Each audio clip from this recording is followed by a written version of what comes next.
Magandang umaga po sa inyong lahat. Magandang umaga po. So, batiin po natin bawat isa.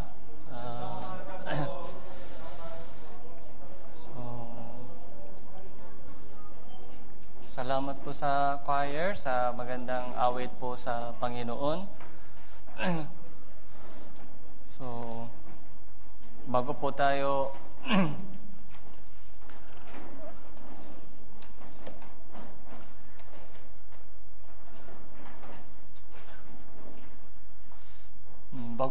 mag-umpisa, tayo pong lahat ay umuko at manalangin sa Panginoon.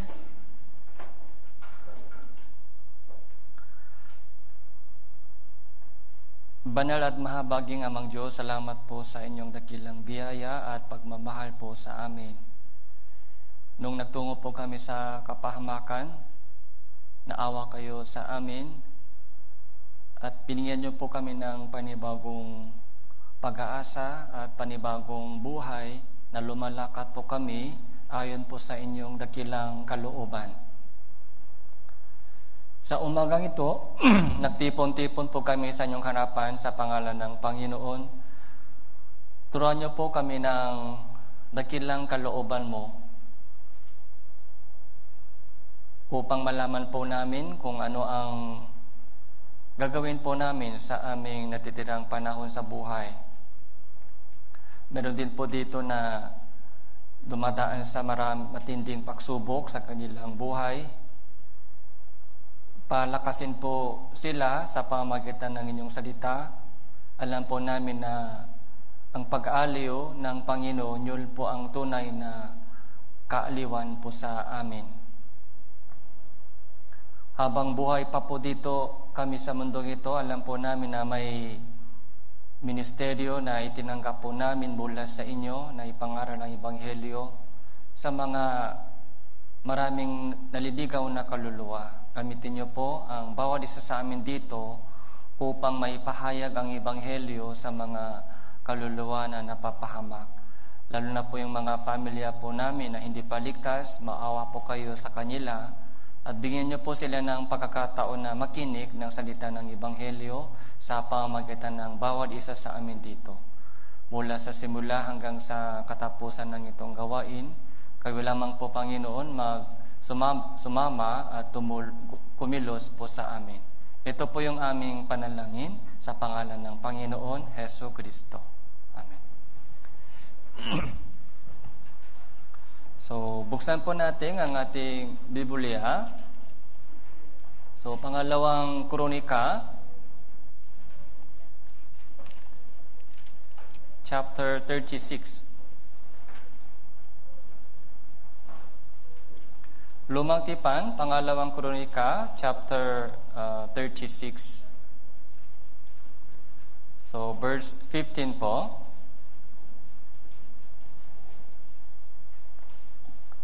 So, pangalawang Kronika, chapter 36, magbula verse 15 hanggang 21. Mula verse 15 hanggang 21, magsalitan po tayo. Ako po muna magbabasa. At ang Panginoon, ang Diyos ng kanilang mga ninuno ay paulit-ulit na nagsugo sa kanila sa pamamagitan ng kanyang mga sugo, sapagkat siya ay may habak sa kanyang bayan at sa kanyang tahanang dako.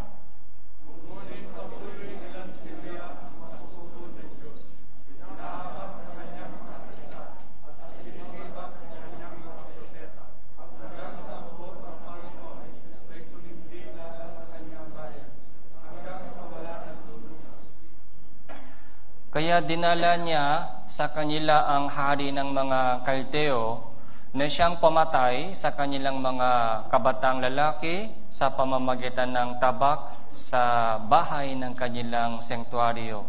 At hindi naawa sa binata o sa dalaga, sa matanda o sa mga uban. Kanyang ibinigay silang lahat sa kanyang kamay.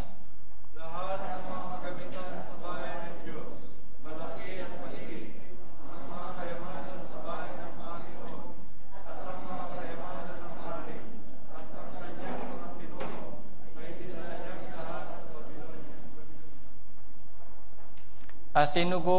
isinunok nila ang bahay ng Diyos at iginiba ang pader ng Jerusalem at sinunok sa apoy ang lahat ng mga palasyo nito at isinira ang lahat ng mahalagang sisidlang nito. Kanyang dinalapian sa Babylonia ang mga nakatakas sa saba, at sila'y naging alipin niya at ang kanyang mga anak, hanggang sa magkatatag ang kaharian ng Persia. 21, upang matupad ang salita ng Panginoon sa pamamagitan ng bibig ni Jeremias hanggang sa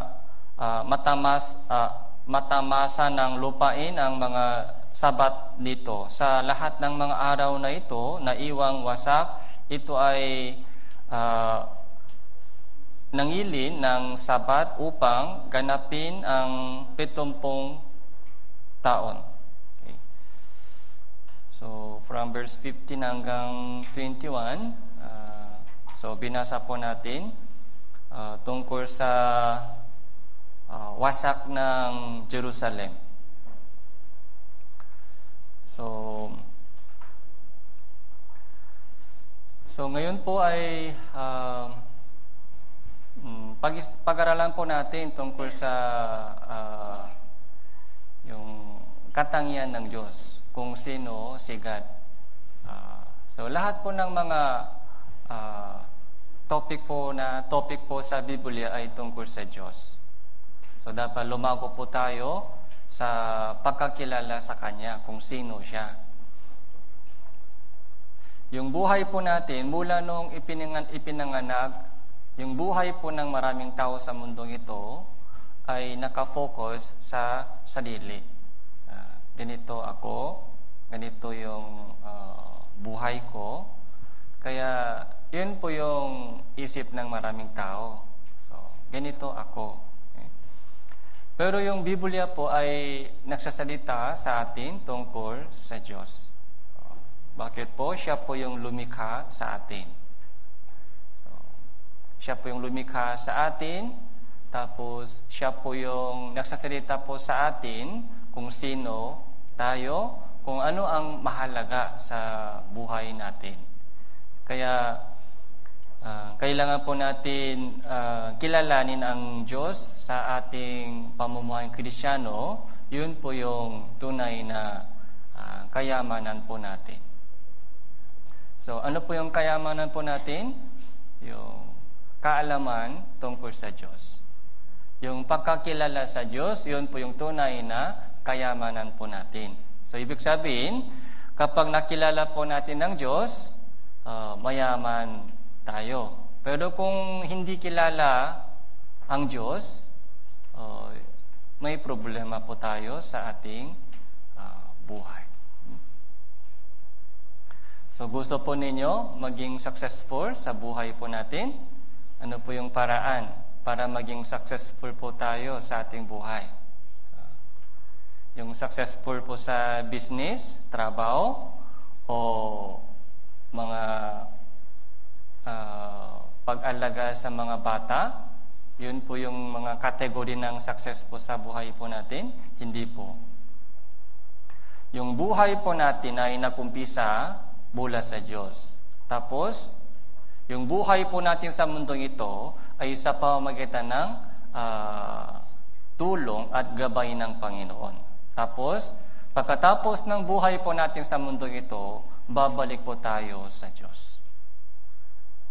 Ang Panginoon po ay lahat po sa ating buhay.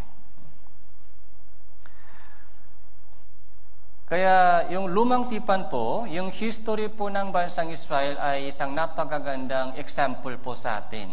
Yung Israel. Kaya lalo po yung mga part po ng history nila dito, nawasak po sila, dinala po sila sa Babylonia, bilang isang bihag. At ilang taon po sila doon sa Babylonia? 70 years. 70 years po sila tumira doon sa Babylonia bilang bihag. Okay? Captivity.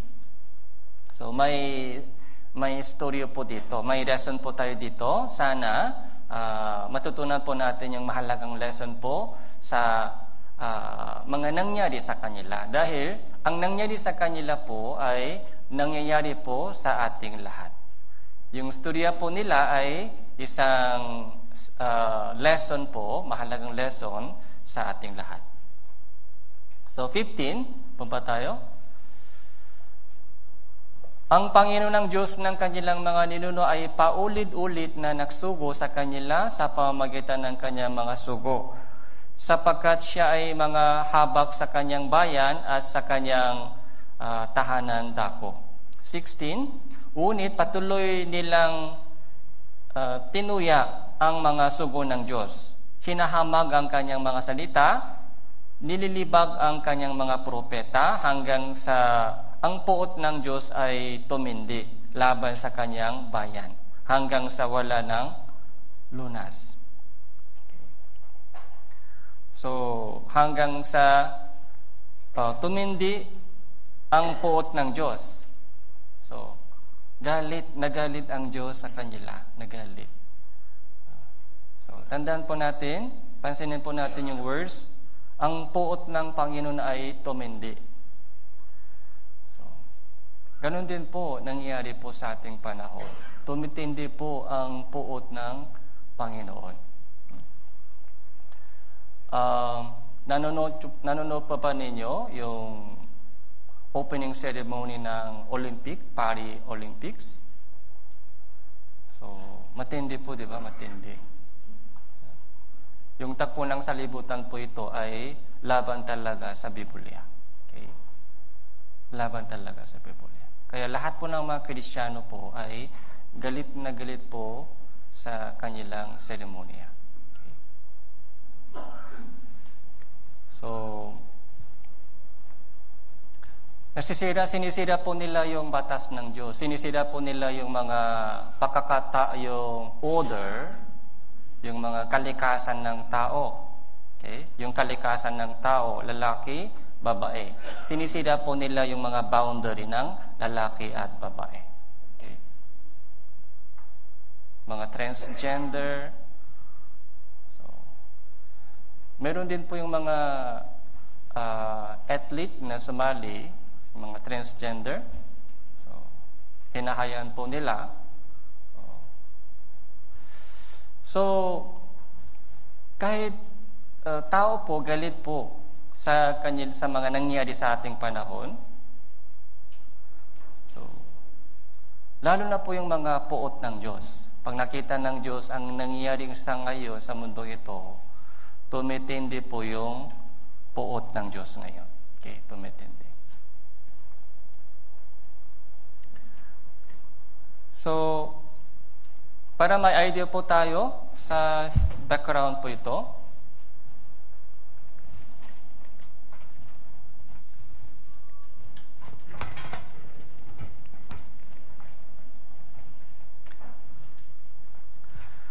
yung unang hari sa Israel po, sino po?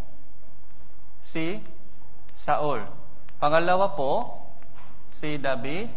Pangatlo po ay Solomon.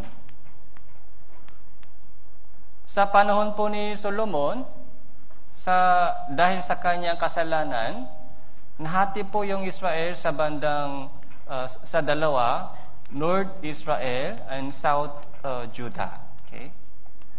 Nahati po sa dalawa, Northern Israel and Southern Judah.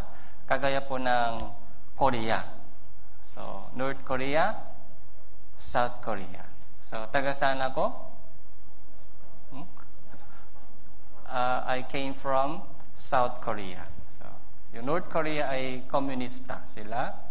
So, medyo 70 years from 1950. So, walang communication. Ano po yung kasalanan po ni Solomon? Bakit nahati po silang dalawa? Ano po yung kasalanan po ni Solomon? So, nung bata pa po siya, nung bago pa siyang hari, so maganda yung puso niya. Nung nagpakita po ang Diyos sa kanya, tapos sabihin po ng Diyos sa kanya, hiningin mo kung anong ibibigay sa iyo. Ano po yung hiningi po niya? So, yung wisdom. Para may idea po siya kung ano ang tama o mali. Kung ano ang mas mahalaga o hindi. So, humingi po siya ng wisdom. Hindi po siya humingi ng pera. Hindi po siya humingi ng mahabang buhay. Hindi po siya humingi ng mga buhay ng kaaway. Bahala ang Diyos sa kanya, hindi ganun. Okay? Hindi katulad po nung hinihinang ng mga tao ngayon. So, humingi po siya ng mga wisdom. Pero nung matanda na po siya, dahil sa kanyang maraming asawa, mga 700 na asawa, and 300 na yung aliping asawa, okay? Yung second, yung pangalawang asawa, okay? Kaya 100 po, 1,000. Ang problema po, yung kanyang mga asawa po ay galing sa iba't ibang bansa, mga hentil, dinala po nila yung mga Diyos-Diyusan. Tapos, sabi po nila kay Solomon, sama ka sa pagsamba namin sa Diyos. Sama ka. So, doon po natisot po si Solomon sa maraming mga asawa niya. Kaya nung matanda na po siya, sumama po siya sa pagsamba sa mga Diyos-Diyosan. Kaya nahati po sa dalawa.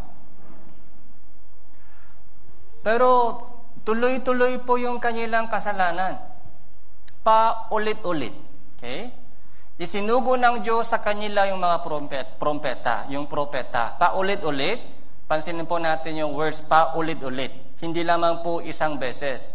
Paulit-ulit, isinugo ng Diyos sa kanila yung mga propeta para gisingin sila. Gising ka. Mali ang ginagawa mo. Gising ka. So, patuloy po silang mga reminders, pero anong ginawa po nila? Patuloy nila, hinamag ang salita ng Diyos. Tapos ano dito? Tinuya. Ano pong ibig sabihin? Tinuya. So, verse 16. Okay? So, parang baliwala lang. Baliwala. Kahit nakikinig po sila ng sermon, pero after sermon, walang nangyayari. Walang changes. Pumapasok dito, lumalabas, dito, bibig, sa kabilang, okay, sa kabila. Wala. Pagkatapos ng sermon, di ba, after sermon, after lunch, mga ilang % po ng message ay natira pa po sa atin. Mga Monday, bukas, mga ilang % po ng mga sermon natitira po sa atin. So, itinuya, hinamak, at nililibang ang kanyang mga propeta. So, tuloy-tuloy, lalo po, mas masama po yung mga hari dito, Northern Israel. So, lahat po ng mga yung hari sa Northern Israel ay masama sa harapan ng Diyos, kaya mas mauna po silang nawasak. Okay? BC 722, mas mauna po sila winasak ng bansang Assyria. Okay? Mas mauna sila winasak ng bansang Assyria. Yung Southern Judah, so meron pong mga magandang hari. Pero karamihan din po ng hari dito ay masama. Kaya BC 586 po, nawasak din po sila ng bansang Babylonia. Okay? Yung storya po dito ay eto ngayon. BC 586, nawasak po yung Jerusalem. Okay?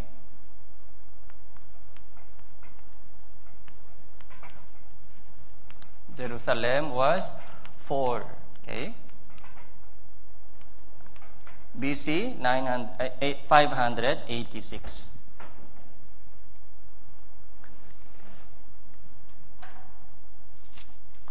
So, 17 po.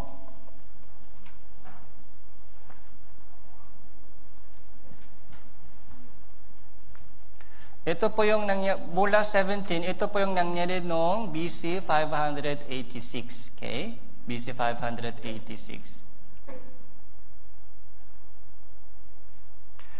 Kaya dinala nila sa kanila ang hari ng mga Kaldeo na siyang pumatay sa kanilang mga kabatang lalaki sa pamamagitan ng tabak sa bahay ng kanilang sanktuaryo. So, yung kanilang kabataan ay pinatay. Hindi naawa sa binata o sa dalaga, o sa matanda o sa may uban. Kanyang ibinigay silang lahat sa kanyang kamay. Ano po yung nangyari? Mga kabataan, binata, dalaga, matanda, may uban. So, lahat po. Okay? May uban. Ano po yung uban? Puting buhok, di ba? Puting buhok. Matanda sila. Matanda. Walang awa sa senior. Walang awa sa senior. Okay. Ito po yung mga total. Kahit may gera po, di ba? Yung mga children, yung mga senior, yung mga pregnant ay mga protection sa kanila, di ba? Pero dito po, walang awa sa mga senior, mga children, lalaki, babae, lahat. Yung totally, yung nawasak, pinatay po sila. Verse 18 po, lahat ng mga kagamitan sa bahay ng Diyos, malaki at maliit, ang mga kayamanan sa bahay ng Diyos, bahay ng Panginoon, at ang mga kayamanan ng hari at ng kanyang mga pinuno ay dinala nila lahat sa Babylonia. Bahay ng Panginoon, ito po yung temple. Okay? Temple ay destruction. Temple. Bahay ng Panginoon, sabi dito, sanctuaryo. Bahay ng kanilang sanctuaryo. Yung temple po ito ay winasak nila. 19. So, bukod pa po doon, isinunok nila ang bahay ng Diyos, isinunok nila ang templo, bahay ng Diyos, giniba ang pader ng Jerusalem. So, sa Jerusalem po, may pader. Yung mga gilid po ng Jerusalem may pader. Nakatayong pader, tapos sa loob ng city ay may temple. Okay? Kaya ang nangyari po, giniba po, isinunok nila yung bahay yung templo, tapos yung lahat ng pader ng buong Jerusalem city, pader, wall ay giniba. Okay? Totally, mga destroyed. Isinunok sa apoy ang lahat ng mga palasyo nito at sinira ang lahat ng mahahalagang sisidlan nito. Kanyang dinalang bihak sa Babylonia ang mga nakatakas sa tabak. Okay. Di ba may survivor? Nakatakas sa tabak. Dinala po sila sa Babylon. Okay. Karamihan po ay pinatay. Yung mga nakatakas, nakasurvive ay dinala po sila sa Babylonia. Sila ay naging alipin niya at ng kanyang mga anak hanggang sa pagkatatak ng kaharian ng Persia. 21. So, basahin po natin ito. 3, 2, 1. Upang matupad ang salita ng Panginoon sa pamamagitan ng bibig ni Jeremias hanggang sa matamasa ng lupain ang mga sabat nito, sa lahat ng mga araw na ito ay naiwang wasak, ito ay nangiling ng sabat upang ganapin ng 70 taon. Okay. So, kaya nagumpisa po yung 70 years of captivity sa Babylonia. Ito po yung sinabi po ni Jeremias. Yung Jeremias po ay nagpropesiya tungkol dito. Bago po nawasak po sila, isinugo po ng Diyos sa kanila yung propeta Jeremias. Si Jeremias po ay alam po niya kung ano ang mangyari sa bansang Israel. Kaya sumigaw po sila sa kanila, magsisi kayo. So, wawasakin ng Diyos yung Jerusalem sa pamagitan ng kamay ng Babylonia. Magsisi kayo. Pero ayaw nila makinig. So, pumunta po tayo sa Jeremias. Tingnan po natin. Jeremias chapter 7.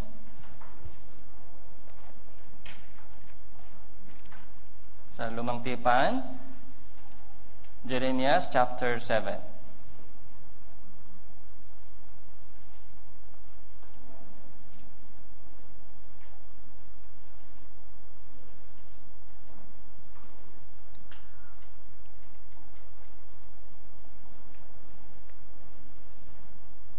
Verse 23. Chapter 7, verse 23. Pagbula 23, babasahin ko po. Kundi ito ang ipinautos ko sa kanila, sundin ninyo ang aking tinik, at ako ay magiging inyong Diyos, at kayo ay magiging aking bayan. At magsilakat kayo sa lahat ng daan na iniuutos ko sa inyo para sa ikabubuti ninyo. So, ito po yung utos ng Diyos. Paulit-ulit. Sundin ninyo ang aking tinik. Obey. Okay. Ano mang sinasabi ng Diyos sa inyo, yung utos ng Diyos, kalooban ng Diyos, obey. Ako ay magiging inyong Diyos, kayo ay magiging aking bayan. Magsilakat kayo sa lahat ng daan na iniutos ko sa iyo. Para kanino? Yung obedience, pagsunod po ay para kanino? Para sa Diyos o para sa atin? Para sa atin, para sa ikabubuti ninyo. Magiging mabuti ang buhay mo kapag sumunod ka sa akin. Yung words of God, yung ating mga message ay para sa atin. Hindi para mahirapan kayo. Bakit sinasabi po natin na umattend tayo sa Sunday, Wednesday sermon, at fellowship? Anong maganda doon? Meron pong mga magandang nangyayari sa lahat ng mga fellowship at gawain sa church. Alam ko po, busy po tayo sa daming gawain. Busy po tayo sa pag-aaral ng mga estudyante. Okay? Busy po tayo sa mga trabaho. Busy po tayo sa mga maraming trabaho sa bahay. Ginagawa po natin sa bahay. Pagod po tayo. Kung pagod po, so ang gusto po ng katawan po natin ay pahinga. So, para makaroon ng energy para bukas. Pero bakit kailangan pa ganitong catering? Para sa atin. Para makaroon po tayo ng energy. Ito po yung pagkain po natin. Ay, Pastor, kahit umaten po ako sa Sunday, nakikinig po ako ng sermon, parang the same pa rin, hindi ako lumalakas. Kung ganun po, may problema sa attitude, sa puso mo. Baka hindi tama yung mindset, yung puso mo sa pakikinig ng Diyos. Kung makikinig po tayo ng words of God, na may tamang puso, tamang mindset, sa lahat po ng mga words of God ay magiging energy sa atin. Yung kagalakan, kaaliwan. Okay. Huwag po ninyo tanggapin po itong sermon bilang isang word, yung salita ng tao. Tanggapin po natin yung itong sermon bilang salita ng Diyos. Ang Diyos po ang nagsasalita po sa inyo ngayon sa pamagitan ng isang speaker. Ako po yung isang speaker lang. Pero yung message po ay kinukuha po galing sa Bible. Upang iparating po sa inyo. 24, Unit, hindi sila nakinig o ikiniling man ang kanilang pandinig, kundi nagsilaka sa kanilang sariling mga payo, sa katigasan ng kanilang masasamang puso, at nagsilakat ng paurong at hindi pasulong.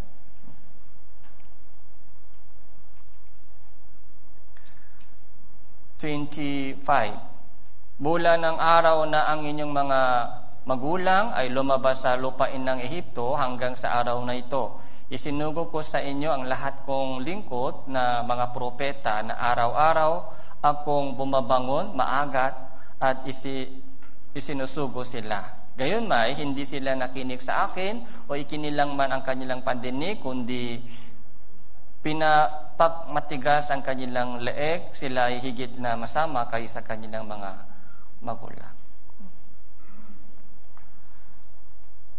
So, mula nung lumabas po sila sa bansang Ehipto, di ba? Exodus.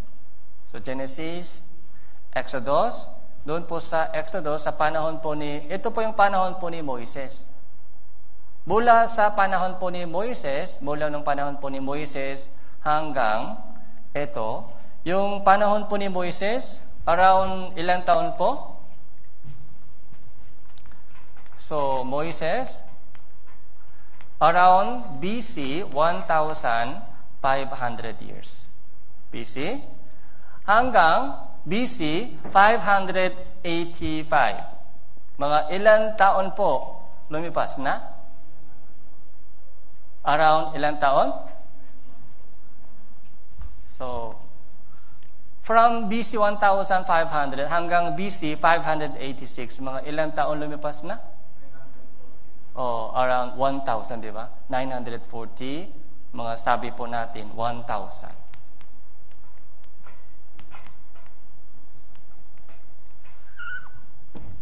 Mahaba po ito o maiksi? Mahaba. Paulit-ulit. Mula nung lumabas po sila sa lupain ng Ehipto, paulit-ulit, isinugo ng Diyos sa kanila yung mga propeta. Para gising ka, gising. Mali ang ginagawa mo. Pero ayaw nila makinig o ayaw nila ikinilang yung kanilang mga pandinig. Tapos, pinatay po nila yung inuusig po nila yung propeta, pinatay po nila yung mga propeta. Hanggang sa namatay si Hesus Kristo. Si Jesus mismo ay pinatay ng mga Hudyo. So, chapter 25, Jeremiah chapter 25,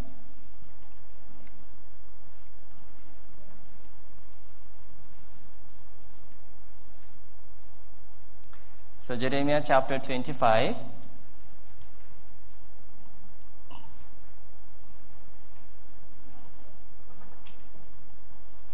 verse 8. Kaya ganito ang sabi ng Panginoon ng mga hukbo, sapagkat hindi ninyo pinakinggan ang aking mga salita. Tatawagin ko ang lahat ng mga lipi sa hilaga, as si Nebuchadnezzar na hari ng Babylonia, ang aking lingkod, dadalhin ko sila laban sa lupain ito at sa mga mamamayan nito, laban sa lahat ng mga bansang ito sa palibot. Ganap ko silang lilipulin. Gagawin kong sila kasukulam-sukulam. Pagsisitan at isang walang hanggang kakutsaan, sabi ng Panginoon. Anong sabi ng Diyos? Ganap ko sila lilipulin. Parang ito po yung sabi po ng Diyos kay Noe, lilipulin ko silang lahat. Okay? Lilipulin ko silang lahat sa ibabaw ng lupa. Sabi din po dito, ganap ko silang lilipulin. Ano po yung nakikita po natin dito? Pag-ibig ng Diyos? Tandaan po natin, Hindi lamang, huwag po kayo tumingin lamang sa pag-ibig ng Diyos. Yes, may pag-ibig ng Diyos. Pero pag ayaw natin pakinggan yung kanyang sinasabi, so, meron pong hustisya ng Diyos. Hustisya. Justice. Hustisya. So, yung 70 years of captivity, isang malaking disiplina na nangyari sa bansang Israel. Yung disiplina po ng Diyos laban sa bansang Israel ay 70 years. Sabi po niya, ganap ko silang lilipulin, gagawin ko silang kasukulam-sukulam, pagsisitan, at isang walang hanggang kakutsaan. Kinutya po nila ang salita ng Diyos, kaya sila mismo naging kakutsahan sa harap ng mga tao. Verse 10, 11 po, 11. Basahin po natin ito, 3, 2, 1. Ang buong lupa nito ay magiging guho at katatakutan. Ang mga bansang ito ay maglilingkod sa hari ng Babylonia sa loob ng 70 taon. Ito po yung propesiya ng Diyos. Propesiya. 70 years of captivity. Bago pa man po ito nangyari, sinabi po ni Jeremiah, okay? 70 years. Okay? Gigibain ng Diyos yung Jerusalem, yung templo, ginamit po ng Diyos yung kamay ng hari ng Babylonia.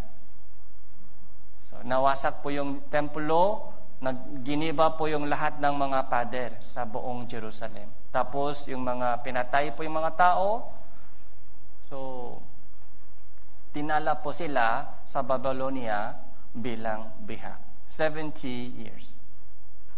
Ano pong ibig sabihin 7? Yung 7 po ay perfect number. So, kaya yung mga ganap na disiplina ng Diyos. 7. Ano pa po yung propesya? Verse, chapter 29, meron pa pong isang propesya kung ano ang mangyari after 70 years. Chapter 29, verse 10. Ito po yung mahalaga. Ano po yung purpose ng disiplina? May purpose po. Sapagkat ganito ang sabi ng Panginoon, kapag naganap na ang 70 taon para sa Babylonia, dadalawin ko kayo at tutuparin ko sa inyo ang aking pangako at ibabalik ko kayo sa dakong ito. Ano po yung propesya? After 70 years, ibabalik ko kayo sa inyong bansa. Ibabalik kayo sa lupaing ito. Kaya, magtiis kayo. Yun po yung message ni Jeremiah. Okay? Tanggapin ninyo ang itong mangyayari bilang isang disiplina ng Diyos. May reason. Bakit ito ay nangyari sa inyo? Pero may pag-asa pa. May plano ng Diyos doon sa disiplina. After 70 years, ibabalik ko kayo sa dakong ito. Verse 11, sapagkat nalalaman ko ang aking mga panukala para sa inyo, sabi ng Panginoon, mga panukala para sa ikabubuti at hindi sa ikasasama, upang bigyan kayo ng kinabukasan at ng pag-asa.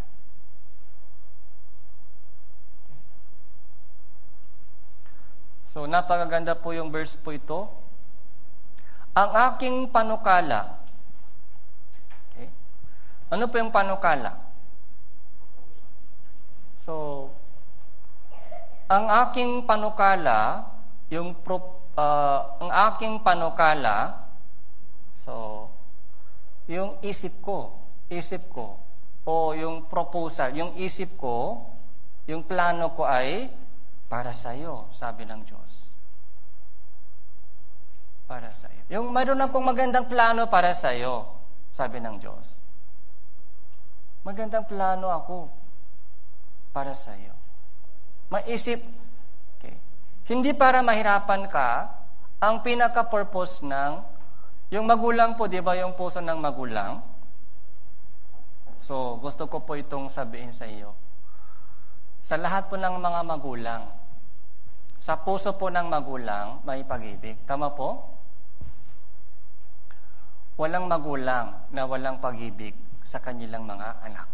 Kapag ipinanganak na isang anak, yung magpag-ibig ng magulang para sa kanila ay unconditional love. Unconditional. Great love. Dakilang pag-ibig po yan.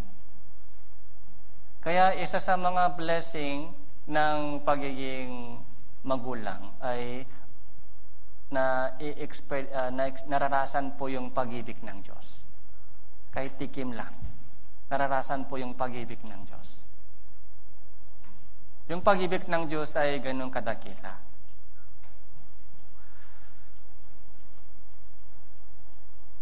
So, kaya alam po ng mga magulang, lahat po ng mga ginagawa, kahit may palo, yung palo po ng magulang para kanino?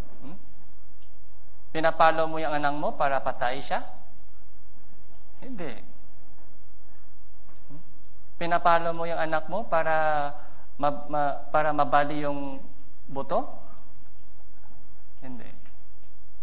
Yung mismong palo naman po, palo ng magulang ay para sa anak. Sana maging maayos yung buhay ng anak ko.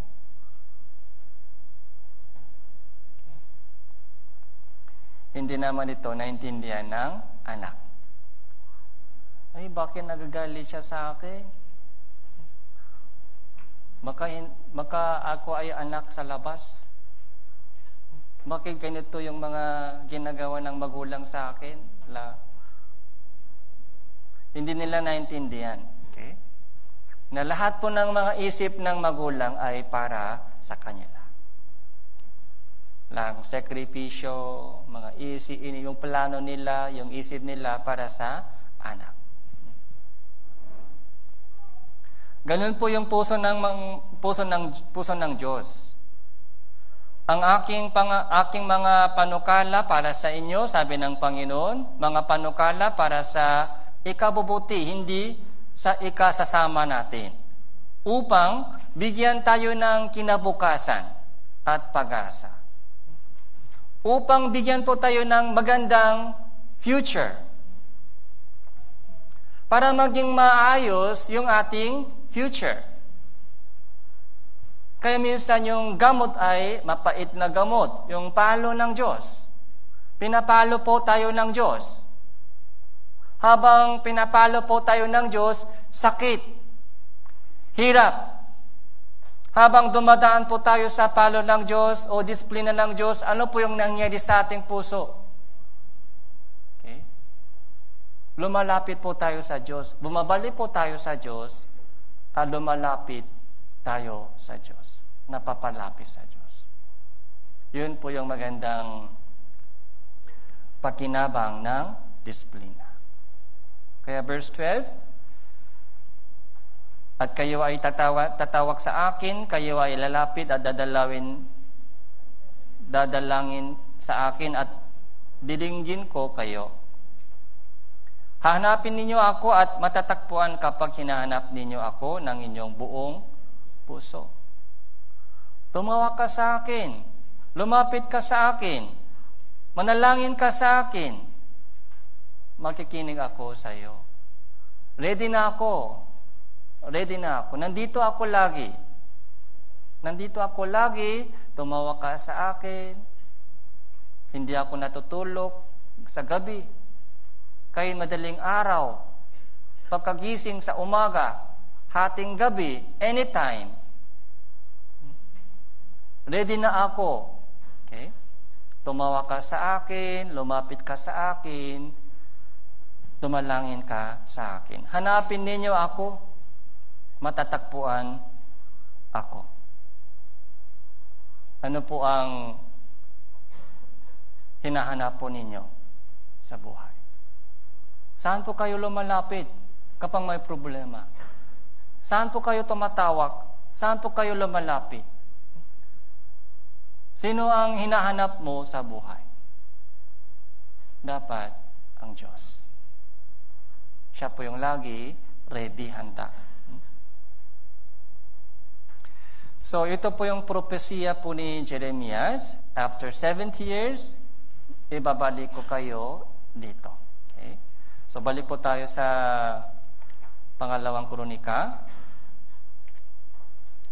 Ilagay po natin yung bookmarking sa pangalawang kronika, chapter 36.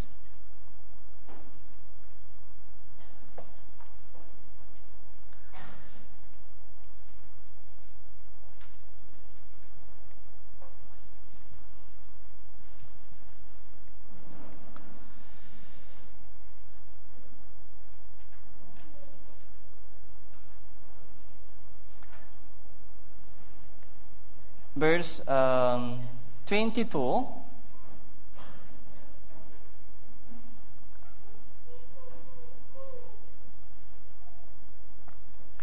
Sa unang taon ni Ciro, na hari ng Persia, upang ang salita ng Panginoon sa pamamagitan ng bibig ni Jeremias ay maganap.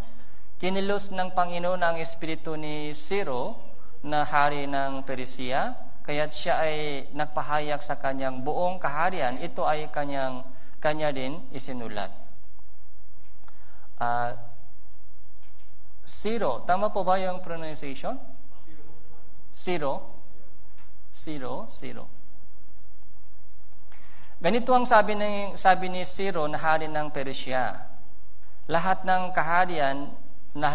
kaharian sa lupa ay ibinigay sa akin ng Panginoon, ang Diyos ng langit. Kanyang inataasan ako na ipaktayo siya ng isang bahay sa Jerusalem na nasa Juda. Sino mang sa inyo ang kabilang sa kanyang buong bayan, sumakanya nawa ang Panginoon niyang Diyos, hayaan siyang umahon. So, nung nawasak na po yung Jerusalem, Babylonia po yung hari, tapos yung hari po, Babylonia po yung kaharian, tapos yung hari ay Nebuchadnezzar. But after 70 years,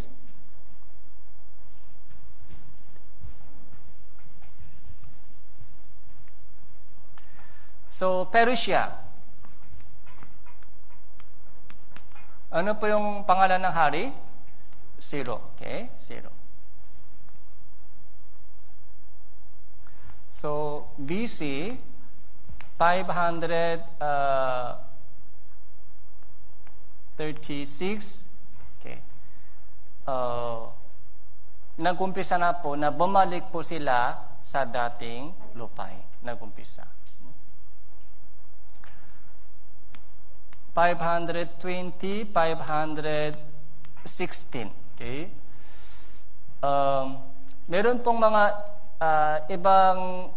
ilang ori ng computation paraan. So, bakit 70 years yung captivity, yung computation?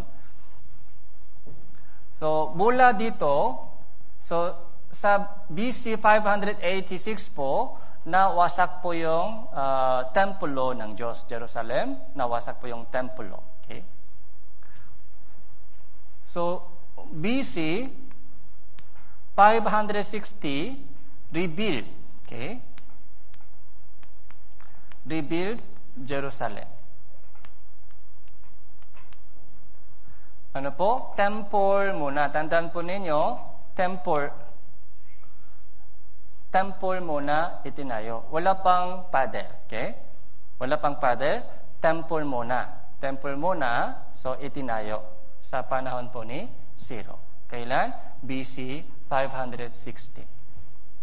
So, dito po nagumpisa, pero sa loob ng 16 years, halt na. Dahil sa mga problema sa sitwasyon po nila, so hindi po tuloy-tuloy yung mga pagtatayo ng templo.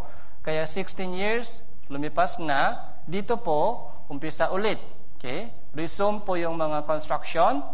Kaya after 4 years, tapos na po yung mga temple sa Jerusalem. Kaya ilang taon po yung gap? 70 years na lumipas. After 70 years, so na-build na po yung temple Jerusalem. So, Ezra chapter 1, after 2nd Chronica, mayroon pong Ezra chapter 1. Nang upang taon ni Ciro na hari ng Persia siya upang ang salita ng Panginoon sa pamamagitan ng bibig ng Jeremiah ay maganap, kinilos ng Panginoon ang espiritu ni Ciro na hari ng Persia, kaya siya ay gumawa ng pahayag sa kanyang buong kaharian at isinulat din ito. Ganito ang sabi ni Ciro na hari ng Persia, ibinigay sa akin ng Panginoon na Diyos ng lahat, langit, lahat ng kaharian sa lupa, inatasan na niya ako na ipaktayo ko siya ng isang bahay sa Jerusalem na nasa Juda. Bahay sa Jerusalem, ano po ito? Templo. Ito po. Yun po yung utos ng Diyos kay Ciro. Ciro po, hindi po siya Israel. Siya po yung hari ng ibang Gentile na hari, yung kaharian. Ciro, yung Persia. Pero, nung sinabihan po siya ng Diyos, nakinig siya at sumunod siya. Kahit hindi po siya Hudyo, kahit isang hari po siya ng mga Gentile, kaharian, nung nakinig siya ng salita ng Diyos, sumunod siya. Sumunod. Kaya, so doon po, nakumpisa po yung kumilos po ang Diyos. Okay? Kumilos po ang Diyos sa puso ni Ciro. Kumilos. Ganito po yung paraan. May pamilya po kayo na hindi paligtas? Meron po, di ba? May pamilya na hindi paligtas. May anak, hindi paligtas. May magulang, kapatid, kaibigan. Para maligtas po sila, ano po yung pinakakailangan? Para ma-save, para maligtas po sila, sino ang dapat kumilos sa kanilang puso? Ang Diyos. Kung walang pagkilos ng Diyos sa kanilang puso, imposible po maligtas po sila. Dapat ang Diyos po ang kumilos sa kanilang puso. Pero kung hindi tayo sumusunod sa salita ng Diyos, kikilos po ba ang Diyos sa kanilang puso? Hindi. Mahalaga po yung obedience po natin. Dapat maayos po yung ating Christian living. Minsan po,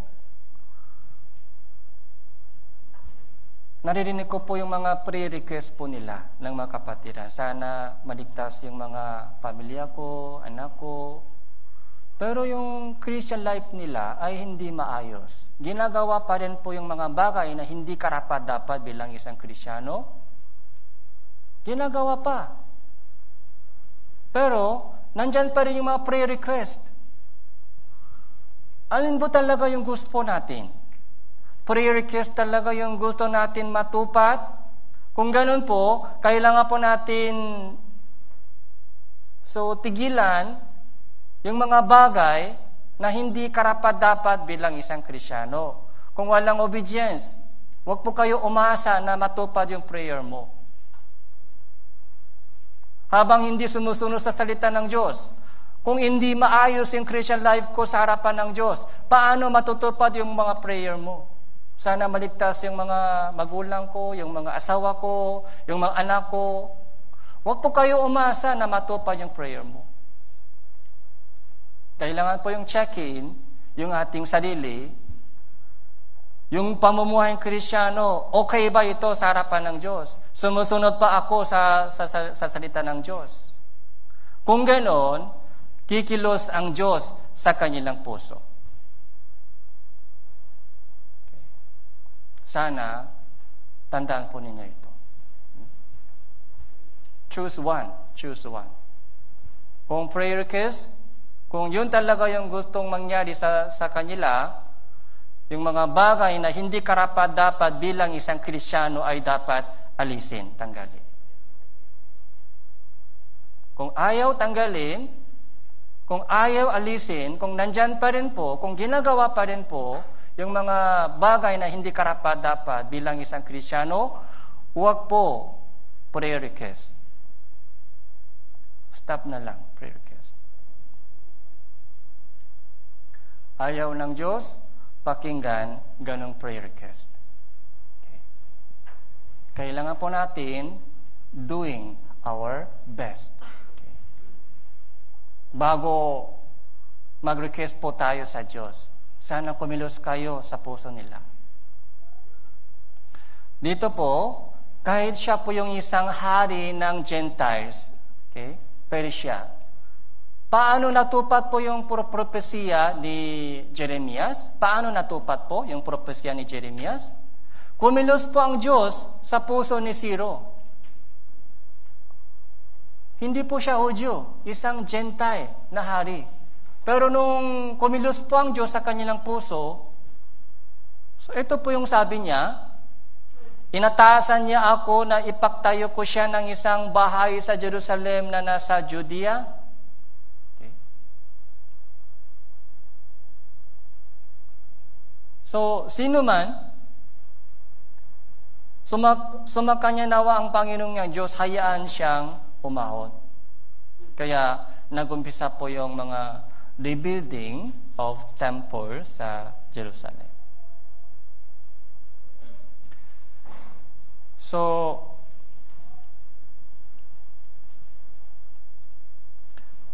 chapter 7,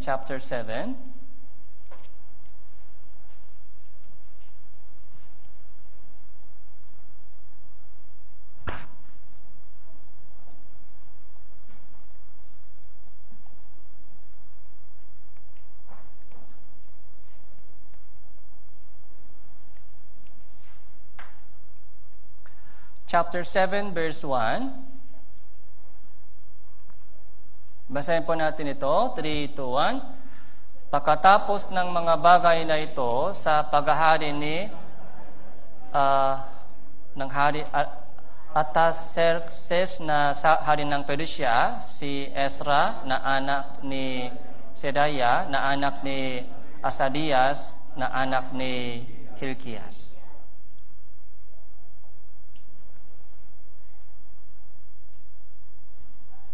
Verse 6 po. Ang Ezrang ito ay umahon mula sa Babylonia. Siya isang eskribang dalubhasa sa kautusan ni Moises na ibinigay ng Panginoong Diyos ng Israel. Ipinakaloob sa kanya ng hari ang lahat niyang hiniling sapagkat ang Panginoong niyang Diyos ay kasama niya.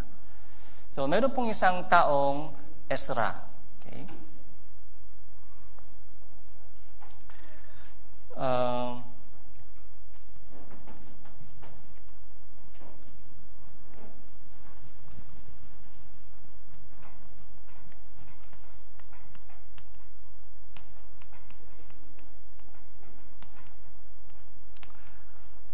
So, BC, yung pagbalik po ng Israel sa Jerusalem ay 3 batch. 3 batch po, hindi po yung sabay-sabay lahat. Ito po yung unang batch. First, okay? First return po nila. Yung second po, pangalawa pong return ay nangyari BC 458. Ito po yung Ezra. Okay? Ito po yung pangatlong return, balik po nila sa Jerusalem, ay nangyari po ito sa panahon po ng, ito po, so Nehemias. Okay? Zerubbabel, Ezra, at Nehemiah. Meron pong mga leader sa bawat pagbalik po nila. Okay? So dito po ay temple, rebuild temple. So dito po, pangatlo po ay war, father, sa Jerusalem City, itinayo, father. Okay? Dito po, temple, itinayo. Sa panahon po dito ni Ezra, so ano po yung nangyari po dito sa Ezra? So tingnan po natin sa Bible. Verse 10 po, verse 10. Sino po si Ezra? Verse 10. Inilagak ni Ezra ang kanyang puso upang saliksikin ang kautusan ng Panginoon, upang sundin ito at ituro sa Israel ang kanyang mga batas at mga tuntunin. Ano po yung trabaho ni Ezra? So yung batas at tuntunin ng Panginoon, yun ang gusto niya ituro sa Israel. Dahil kalimutan na.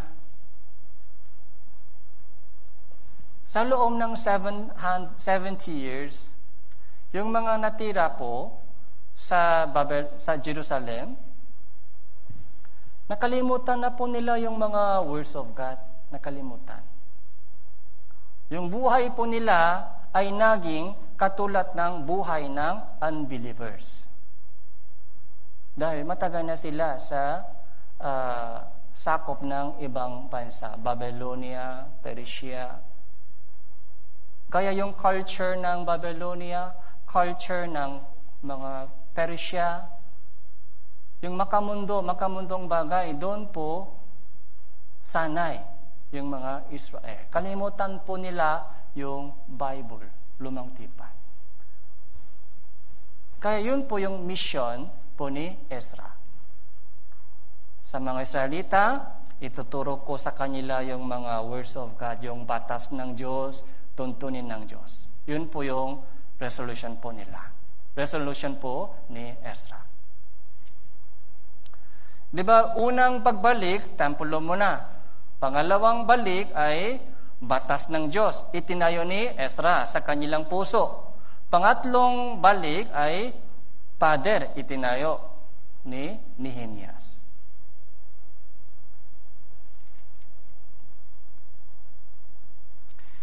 Kaya 7 saka yung 8.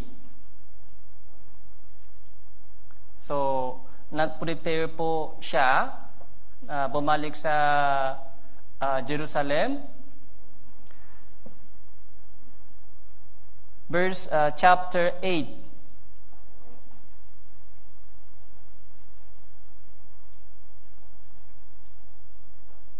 Chapter 8, verse 21. Isang magandang puso ni Ezra. Pagkatapos nagpahayag ako doon ng ayuno sa isang ilog ng Ahava upang kami magpakumbaba sa harapan ng aming Diyos upang humanap sa Kanya ng matuwid na daan para sa aming sarili at sa aming mga anak at sa lahat ng aming mga pag-aari. 22. Ako'y nahiyang humingi na sa hari ng isang pangkat ng mga kawal at mga bayo upang ingatan kami laban sa mga kaaway sa aming daraanan.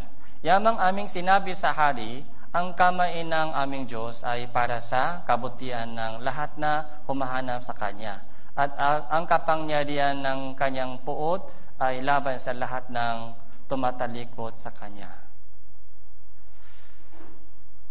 Ano po yung ginawa ni Ezra?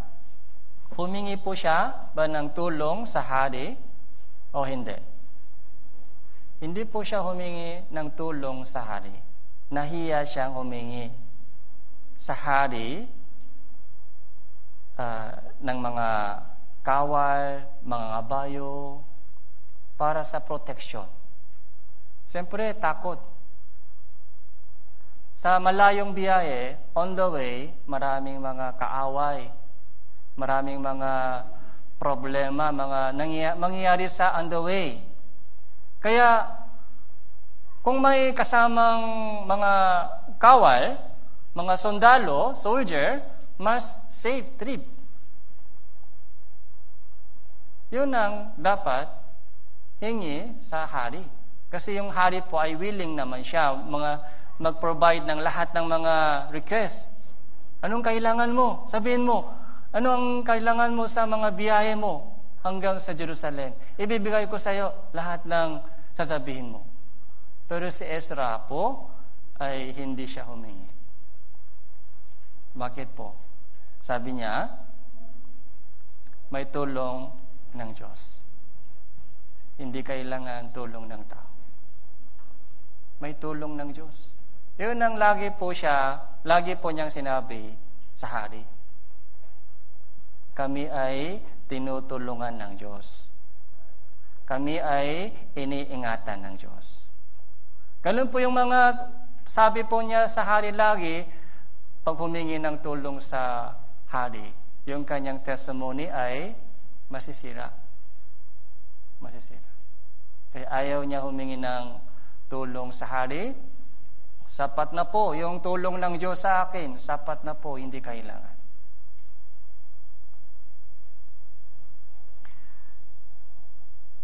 Verse 23, kaya't kami ay nag-ayuno at nagsumamo sa aming Diyos dahil dito ay siya'y nakinig sa aming pakiusap. Sino po yung nakinig? Ang Diyos ay nakinig. Masaya ang Diyos sa kanyang puso. Siyempre, ako naman yung tulong mo. Buti nga, hindi ka lumapis sa tao, kundi lumapis sa akin. Buti nga hindi ka tumawag sa tao, tulong ng tao, kundi tumawag sa akin. Nakinig ang Diyos sa kanya. Ang problema po, pagdating po niya sa Israel, ito po yung nangyari. Verse 9.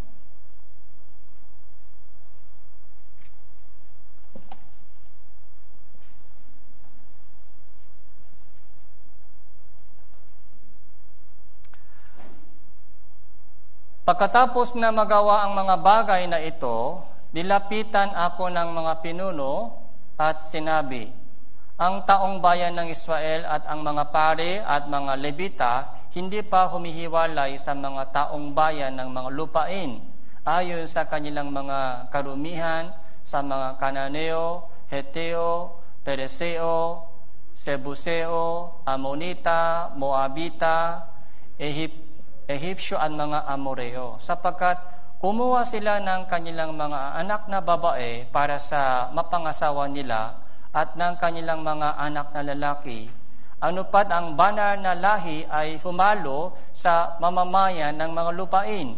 Sa ganitong kataksilan, ang kamay ng mga pinuno at ng mga pinunong lalaki ay nangunguna. Verse 3, nang marinig ko ito, pinunit ko ang aking suot at ang aking balabal, binatag ang buhok sa aking ulo, balbas, at ako ay umupong natitigilan. So, ano po yung narinig ni Ezra doon? So, nilapitan siya ng mga pinuno, as in, ganito yung sabi, ang taong bayan ng Israel, banal na lahi. Okay? Banal na lahi, sabi dito.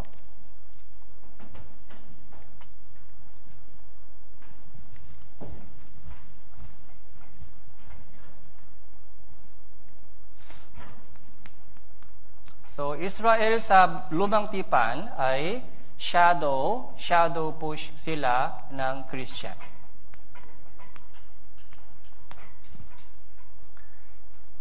Kaya yung bansang Israel po, ang nangyari sa Israel, yun po yung nangyari sa buhay Kristiyano. Okay? Kaya Israel po ay shadow po sila ng isang Christian. So, Gentile, ibang lahi, ibang bansa, ibang lahi, shadow po sila ng unbelievers. Ito po yung tandaan po natin. So, yung Israel sabi dito, banal. Banal na lahi. Banal na lahi po Israel. Christian po yan, Christian. Isang taong ligtas. Isang taong ligtas. Sino po? Kayo po. Okay. Tayo po ay banal na lahi. Isang taong ligtas. Ipinanganak ng Diyos. Anak tayo ng Diyos. Banal na lahi. Anak ng Diyos. Anong nangyari sa kanila? Yung banal na lahi, humalo sa mga Gentile. Humalo. Nakuha po nila yung mga asawa sa kanilang mga babae o lalaki. Yun po yung narinig po ni Ezra. Verse 2, sapagkat kumuha sila sa kanilang mga anak ng babae para papangasawa nila at ng kanilang mga anak na lalaki, ano pat ang banal na lahi ay humalo sa mamamayan ng lupain. Banal na lahi ay humalo sa mga mamamayan ng mga lupain. Cananeo, Heteo, Pereseo, Sebuseo, Amonita, Moabita, Ehipsyo at Amoreo. Tapos, sino po yung nanguna? Yung mga leaders. Yung mga leaders po ay nanguna sa kasalanan po ito. Kaya si Ezra, nung narinig po ito, di ba banal na lahi, yung banal na lahi, yung Christian, tapos yung unbeliever. Sabi po sa Biblia, huwag po kayo pamatok sa mga hindi nananampalataya. Malinaw na po sa Biblia. Punta po tayo sa 2 Corinthians.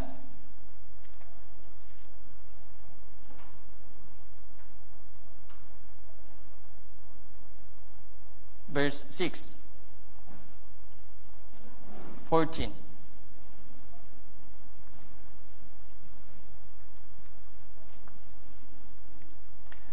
Second Corinthians chapter 6 verse 14.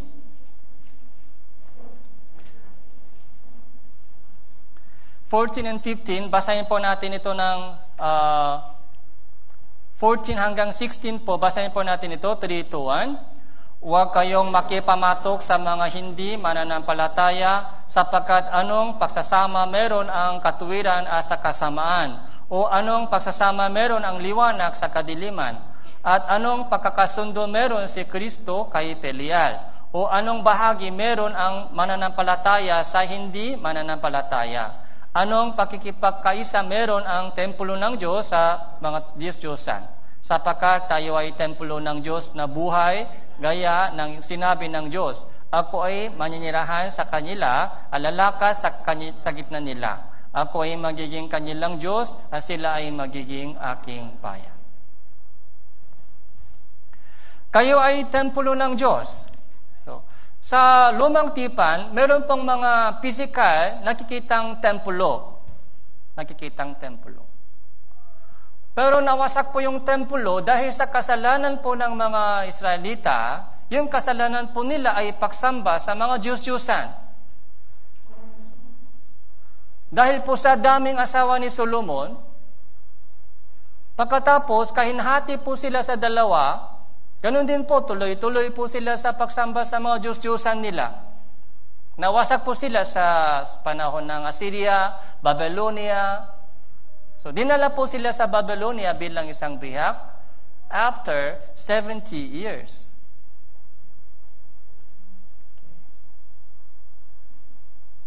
Humalo po sila sa mga mamamayan. Unbelievers. Sa ating panahon, isang Kristiyano po. Huwag po kayo makipamatok sa mga unbelievers. Lalo po yung mga marriage. Marriage po hindi pwede sa mga unbelievers. Marriage.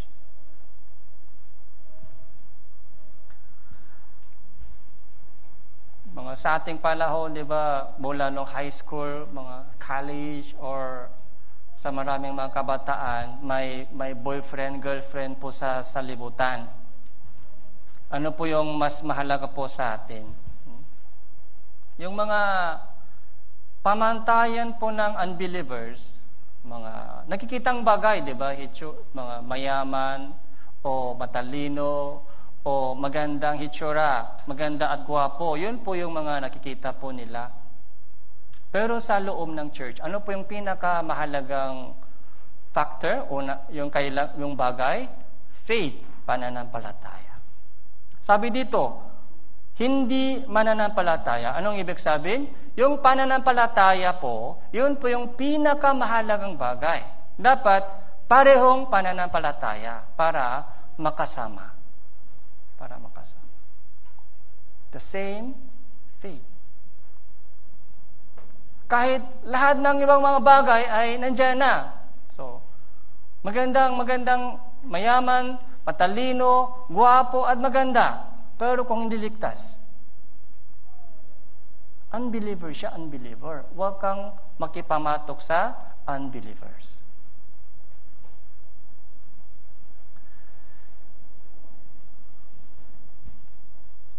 Ang tayo po ay templo ng Diyos. Templo ng Diyos. Kahit sa loob ng church. Okay? Ay, pastor, kung ligtas na, okay ba? Sa loob ng fellowship, okay ba? May crush sa loob ng church? So, hindi pa pwede. Hindi rin pwede. Hanggang dumating sa mga tamang edad. Kailangan po dito yung mga pananampalataya. Sa Korea po, alam niyo po ba, isang couple sa dalawa ay divorce sa Korea. Ilang percent? 50%. 50%, isang couple sa dalawa, isa sa dalawang couple ay separate. Dati, isa sa tatlo. Pero ngayon, isa sa dalawa. Mga ilang taon po sila kasama. Mga chine-check nila kung okay ba siya sa akin. Mga 5 years, 10 years kasama.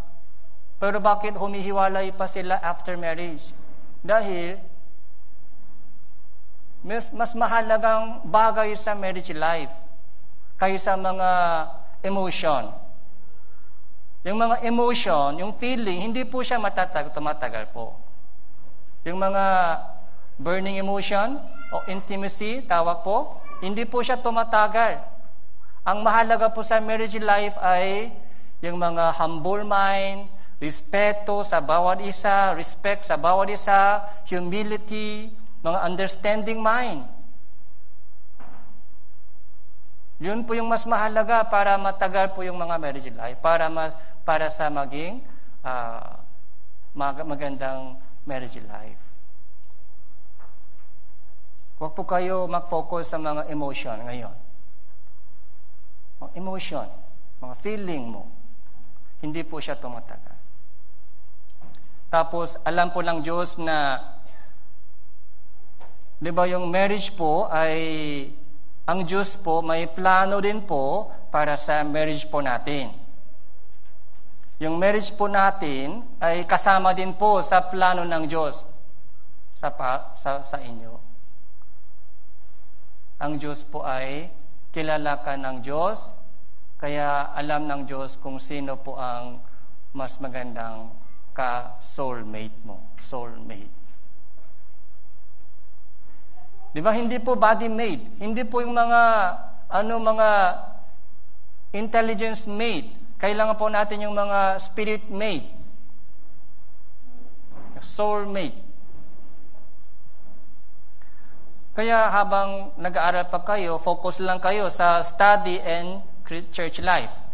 Busy po tayo. Kahit mga study, busy.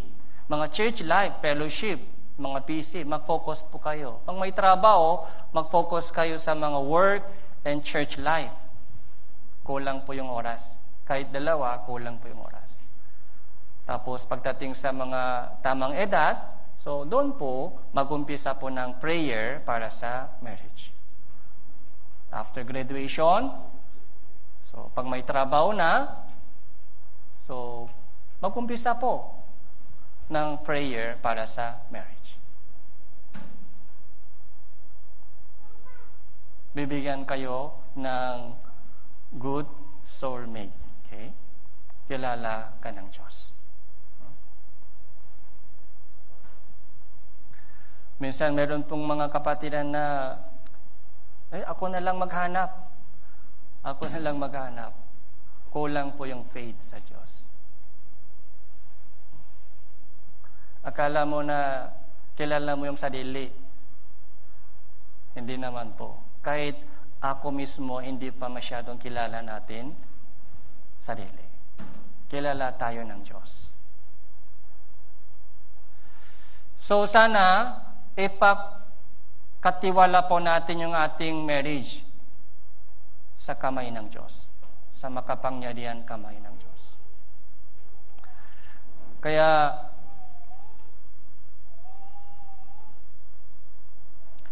verse 17,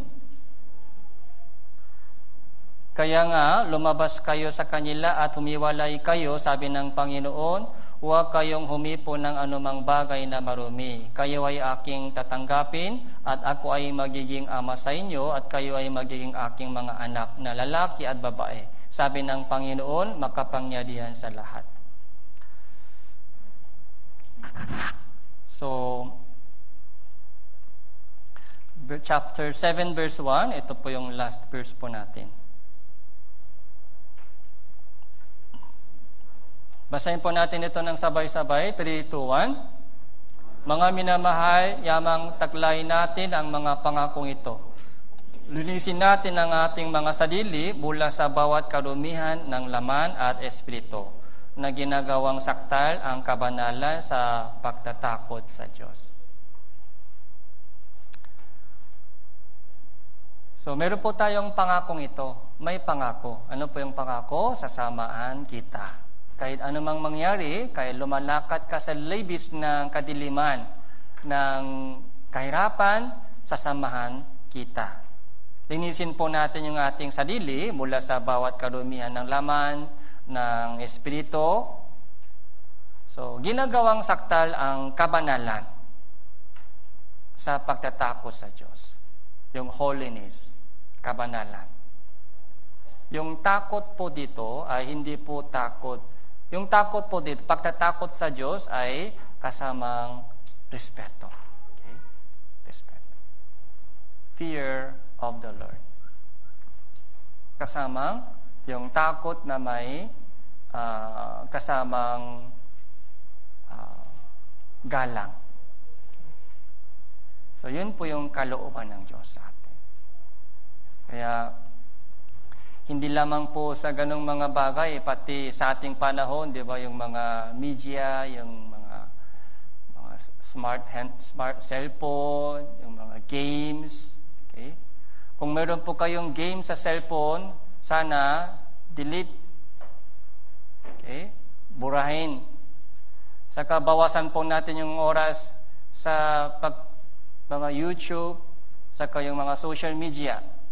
Kailangan po, pero wag po masyadong matagal. Mga short lang. Okay? Para makuha po yung information. Wag po natin sayangin yung ating oras sa mga social media. Okay? Hindi po yung totoong buhay natin. Maganda lang tingnan. Pero doon sa screen na lang, mga maganda. Pero sa labas ng screen. So, bawat isa sa atin po dito, kayo po yung pinaka-main character. Kayo po yung pinaka-hero. Kayo po yung pinaka-main character sa buhay po natin. So, wag po tayo masyadong tumitingin sa buhay ng ibang tao. Okay? Sana, linisin po natin yung ating sarili, tapos itayo po natin yung ating sarili sa ibabaw ng katotohanan. Let's pray together. Salamat po, Panginoon, sa iyong dakilang biyaya at mensahe na ipinakaloob niyo po sa amin. Tulungan niyo po kami na linisin po yung aming sarili at gamitin po ng Panginoon para sa inyong maluwalhating kalooban. Mahina pa po kami, Panginoon.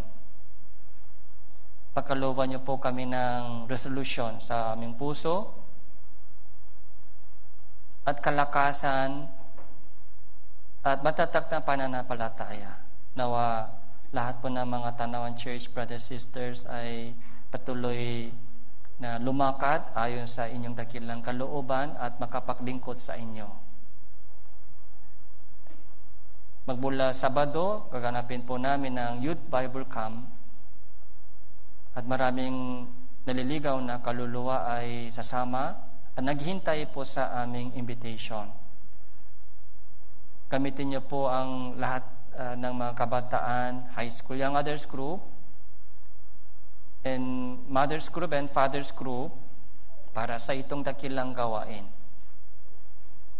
Ito po yung aming panalangin sa pangalan ng Panginoon Hesus Kristo.